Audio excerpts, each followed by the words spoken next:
New data centers go up, and they're going up all over. Electricity bills for American families will actually come down. You know, you're going to be building your own data centers, and you're going to building your own electric plants. So today's headlines: Trump's ratepayer protection pledge gets 23 governors' signatures.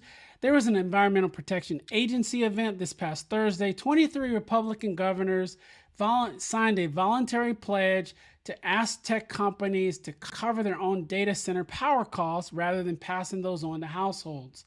So does your governor's signature actually protect your electric bill? That's today's question. Does your governor's signature actually protect your electric bill? Well, if you remember back to episode 1, I told you California has a watchdog that is focused on making sure data centers pay their way onto the grid.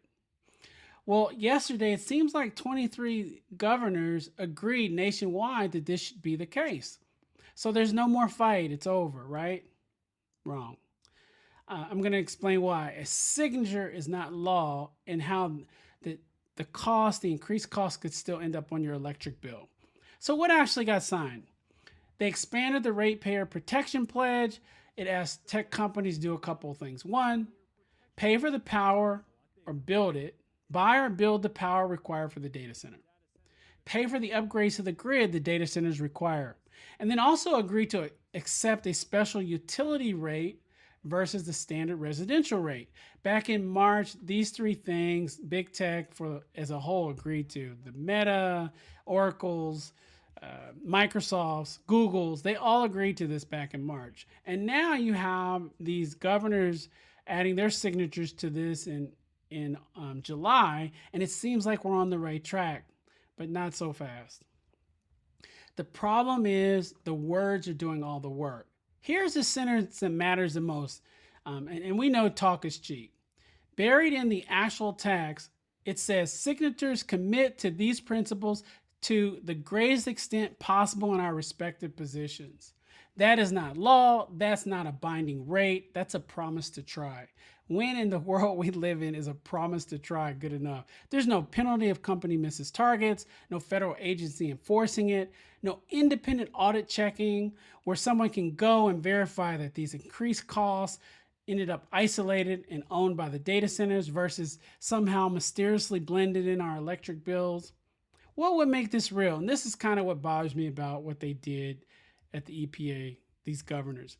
They know that they don't set electricity rates. Electricity rates aren't set by governors. They're set by state utility commissions through a formal rate case. This is the same process I talked about in episode 1. So for this voluntary pledge to be real, there either has to be a law passed requiring data centers to cover their costs. The Utility Commission has to approve a separate rate class for massive power usage, or the data centers have to enter into a formal contract where they will pay for the power they reserve, whether they use it or not. And so the part nobody's saying out loud is some Republican governors didn't sign this. No Democratic governors signed this. And California, that's leading the way in terms of making data centers accountable, is not part of this coalition. Energy analysts make it clear, and they go on the record and they say, whether there's this voluntary pledge or not, this rate protection pledge or not, your energy bills should increase or will increase up to 40% in some markets. 40%. So when you hear Donald Trump or different Republicans or big tech leaders say data centers actually reduce costs to the residents and citizens, this is just not true.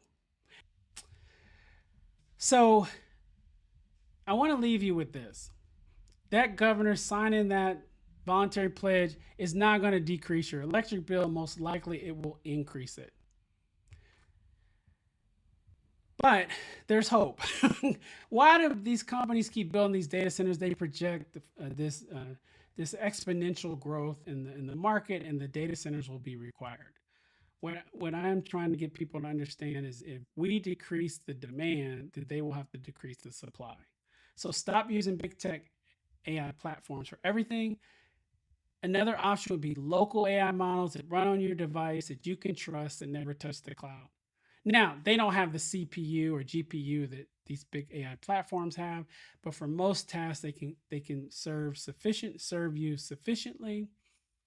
And The bigger thing is, if one by one people stop relying on big tech AI platforms for everything, collectively we can make it so that there's less demand, and therefore we will stop seeing our communities invaded by these data centers, because there will be no need to keep pushing and increasing the supply. Go to yoursai.ai. We have a local AI model you can try. It's free. But this is just a way that while you're waiting for the state to do things to protect your rights, there's things you can do, and you don't have to feel powerless. Until next episode, thanks for listening to AI and Cyber Unfiltered. I'm Frank Satterwhite.